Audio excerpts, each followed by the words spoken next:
আসসালামু আলাইকুম ওয়া রাহমাতুল্লাহি ওয়া বারাকাতুহু। ওয়ালাইকুম আসসালাম রহমতুল্লাহ। ভালো আছেন ভাইয়া? আপনি ভালো আছেন জি? জি আলহামদুলিল্লাহ।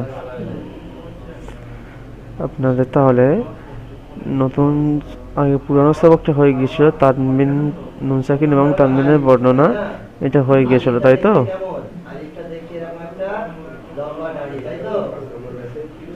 এবারে হবে সবক নাম্বার 11 থেকে আরম্ভ হবে, তাই না ভাইয়া?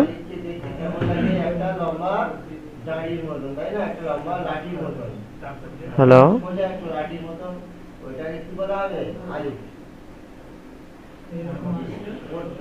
আমার কথা শুনতে পাচ্ছেন ভাইয়া? এবং একটা অক্ষরের থেকে অন্য অক্ষরের পার্থক্যটা বোঝার চেষ্টা করেন। প্রত্যেকটা অক্ষর কিন্তু আলাদা আলাদা দেখতে, দেখতে একই রকম, অনেক অক্ষর আছে দেখতে হ্যালো, একই রকম, গঠন একই রকম, কিন্তু পার্থক্য নোকটার মধ্যে পার্থক্য, বুঝতে পারছেন?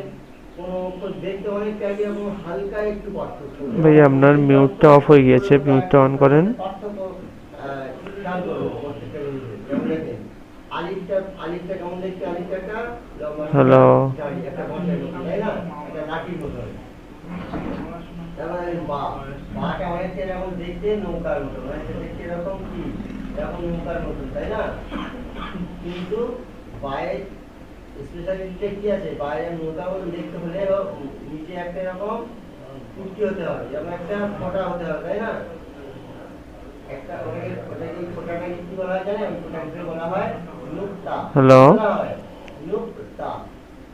জি, নাজিব ভাই শুনতে পাচ্ছেন? নুক্তা।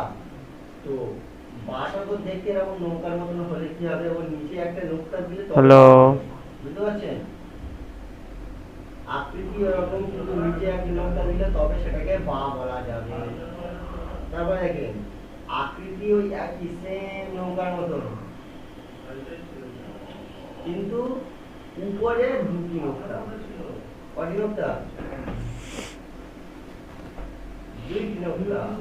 তাহলে আকৃতিটা দেখতে কেমন, বায়ের মতন, বাটা দেখতে যেমন, তাটাও দেখতে ঠিক তেমন, কিন্তু আমার কথা পার্থক্য শুনতে কোথায় পাচ্ছেন দেখেন? ভাইয়া? নোকতাতে পার্থক্য কোথায়? নোকতাতে বায়ের। জি, হ্যাঁ, শুনতে পাচ্ছি। জি। অবশ্যই, কিন্তু তাহলে বায়ের আপনাদের নতুন নিচে সবক আরম্ভ হবে সবক নাম্বার 11 থেকে, তাই তো? উপরে দুটো নোকতা, বুঝে আসছে?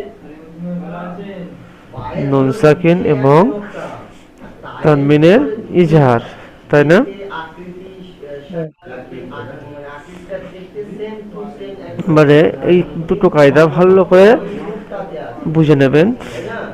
নুন বায়ের নিচে সাকিন একটা অথবা নোকতা, আর নুন বা সাকিন হতে গেলে অথবা তানবিনের পর হরফে হালকির 6টি অক্ষর আসলে হামজা, হা, আইন, হা, গইন, খ, এই 6টি অক্ষর যদি আসে, এর মধ্যে হতে দেখতে যদি যেমন কোনো অক্ষর আসে তাহলে নুন সাকিন কিংবা তানবিনকে বিনা গুণায় স্পষ্ট করে পড়তে হবে।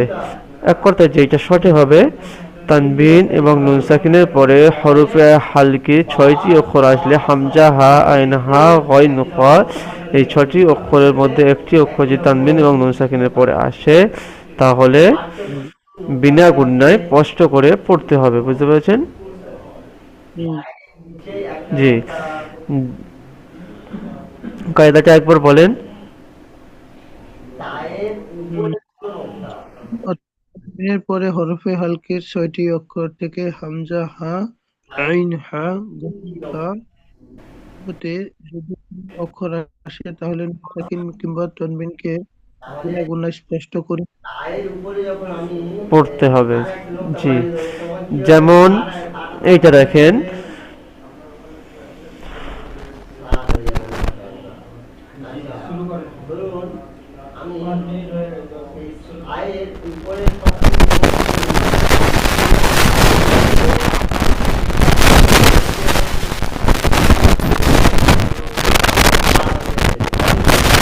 যেমন দেখেন এটা তৈরত আবাবিলা,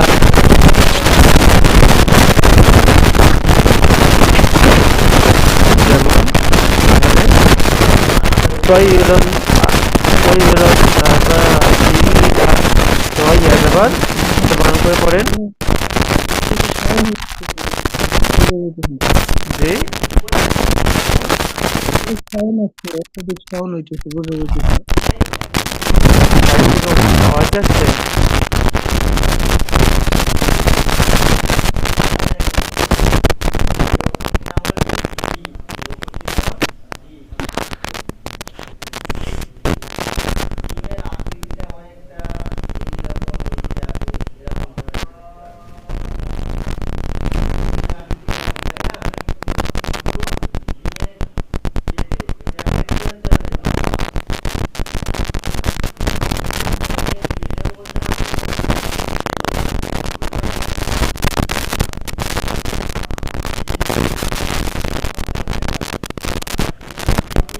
জি, তাহলে এটা বানান করে পড়েন।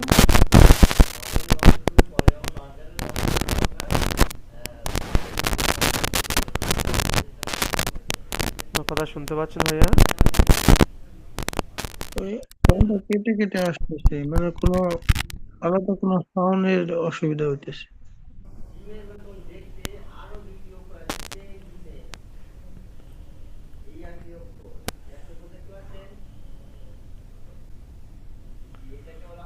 তো এখন সাউন্ডটা নাই।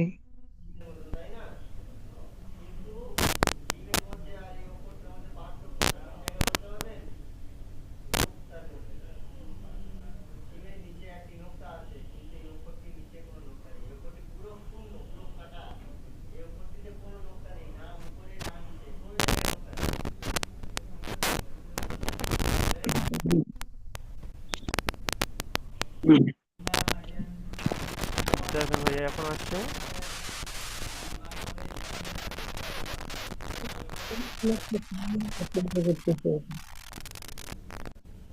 ভাইয়া এখন ঠিক আছে।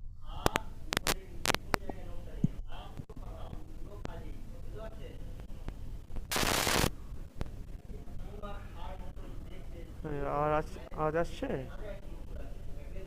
হ্যাঁ এখন ঠিক আছে। আচ্ছা, তারপর এটা বানান করে পড়েন।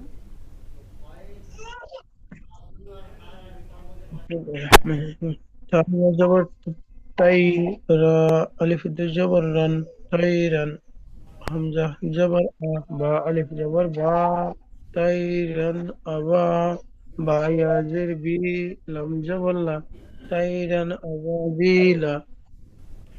জি, তাহলে হরফে হালকি ৬টি অক্ষরের মধ্যে একটি অক্ষর এখানে এসেছে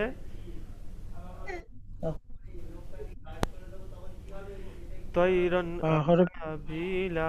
এই যে তৈরন পরে যে হামজা আছে তাই না? হামজা আছে, হ্যাঁ। তাহলে তৈরনটা গুণা হবে না, বুঝতে পেরেছেন?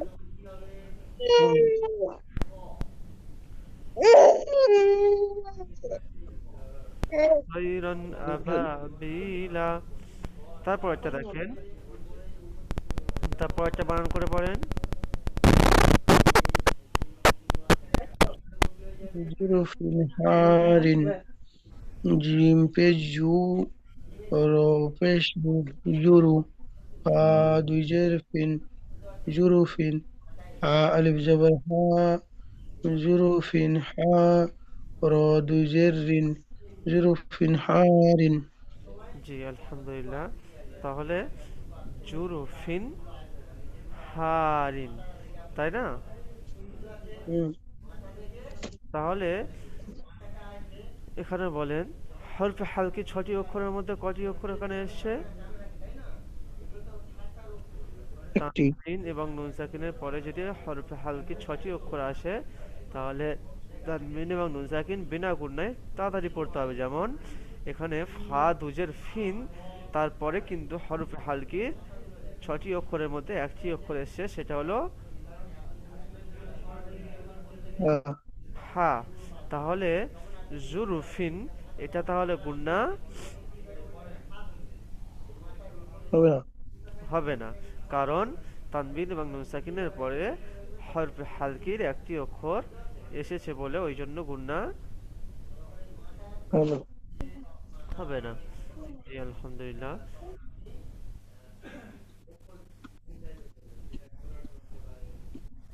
তারপরে একটা বানান করে পড়েন।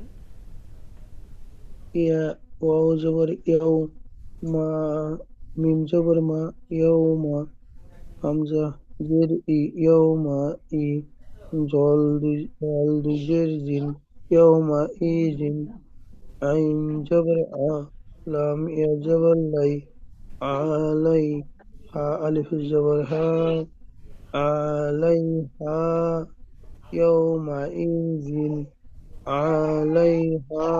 তাহলে ইয়াউমা ইজিন, এই জাল দুজের জিন, এটা তাহলে গুন্না হবে না, হবে না?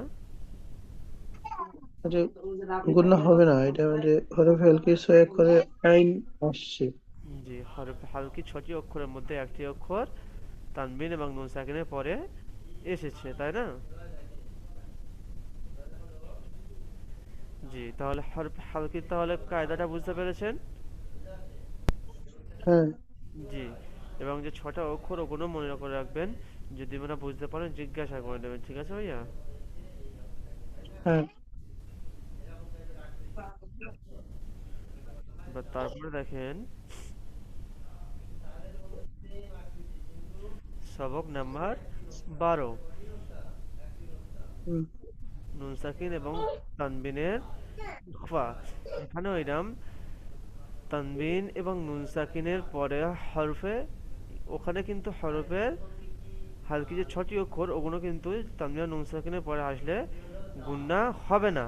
আর এখানে তানবিন এবং নুন সাকিনের পরে হরফে ইখফার ১৫টি অক্ষর যদি আসে, তা, সা, জিম, দাল, হুম, জাল, জা, সিন, শিন, সাদ, ত, জ, ফা, কফ, কাফ, হরফে ইখফার যদি ১৫টি অক্ষর আসে, তানবিন তানবিন এবং নুন সাকিনের পরে যদি হরফে ইখফার যদি ১৫টি অক্ষরের মধ্যে একটি অক্ষর আসে, তাহলে সাকিন কিংবা তানবিনের আওয়াজকে নাকের মধ্যে লুকিয়ে একালিফ পরিমাণ গুণনা করে পড়তে হবে।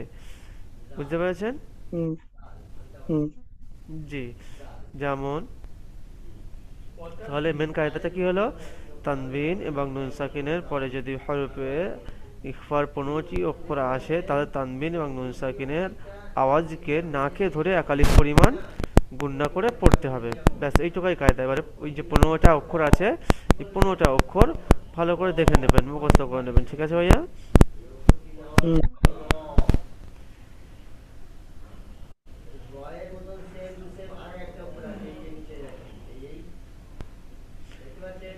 তারপর এইটা বানান করে পড়েন। পার্থক্য নোকটাতে, রয়ে কোনো নোকতা নেই, আর এই যে অক্ষরটি দেখতে পাচ্ছেন, একটা কি নোকতা, একটা নোকতা আছে, সেই জন্য এই অক্ষরটির নাম হলো জা, জা। আইন নুন জবর আং, সা, আংসা, বা ইয়াজের বি, আংসাবি, লাম জের সাবিলি, আখরাজের বি, আংসাবিলিহি, জি, মিম নুন তাহলে জের মিন। আইন নুন জাবার আন, এটা তাহলে গুণনা হবে না, হবে না? পূর্ণ হবে। কারণ ইকফার, ইকফার ১৫ অক্ষর থেকে সিন আসছে, তার যে জন্য ১৫টি নুন সাকিন। অক্ষরের মধ্যে তানবিন এবং নুন সাকিনের পরে ১৫টি অক্ষরের মধ্যে একটি অক্ষর এসেছে, ওই কারণে গুণনা হবে, তাই তো? হুম, জি, আলহামদুলিল্লাহ। তারপর এটা পড়েন। মিম নুন জের মিং, শিন ইয়া জবর শাই, মিং শাই, হামজা দুই জের ইন, মিং ইন। মিন শাই ইন, তাই তো? হুম, তাহলে মিম নুনজের মিন, এটা তাহলে গুণনা হবে না, হবে না?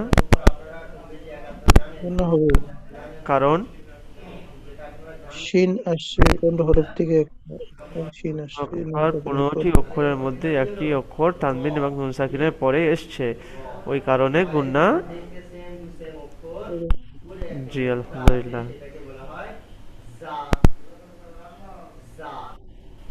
তারপর একটা বলেন। আচ্ছা দেখেন, তো তারপরে নুন পেশ, এই অক্ষরটি দেখতে তো পাচ্ছেন, তুং, র পেশ, তুং,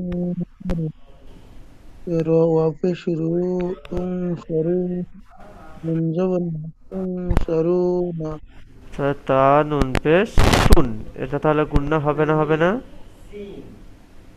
গুণা হবে 1400। গুণনা হবে, কারণ ইকফাত হুম, 15টি অক্ষরের মধ্যে একটি অক্ষর তানবিন এবং নুন সাকিনের পরে এসছে, তাই তো? হুম, জি আলহামদুলিল্লাহ। তাহলে এই যে 12 নম্বর সবকটা হরফে ইকফা এবং হরফে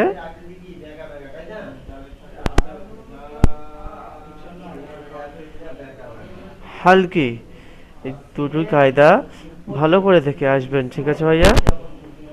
ঠিক আছে। জি, এই দুটি কায়দার মধ্যে কোনোটা বুঝতে অসুবিধা হয়েছে? না। জি, তাহলে আপনার সবক থাকবে তাহলে ওই দুটো কায়দা থাকছে, এবং ইনশাল্লাহ কাল পিছন থেকে যে হয়ে গিয়েছে ওই কায়দাগুলো রিপিট একবার ধরবো, ঠিক আছে? যে পুরোপুরি পড়তে হবে না, আমি বলবো হরফে মাদ্দা হারকাত কাকে বলে, হরফে মাদ্দা কাকে বলে, এরকম করে জিজ্ঞাসা করব, ইনশাল্লাহ কায়দাগুলো বলবেন, ঠিক আছে? ঠিক আছে।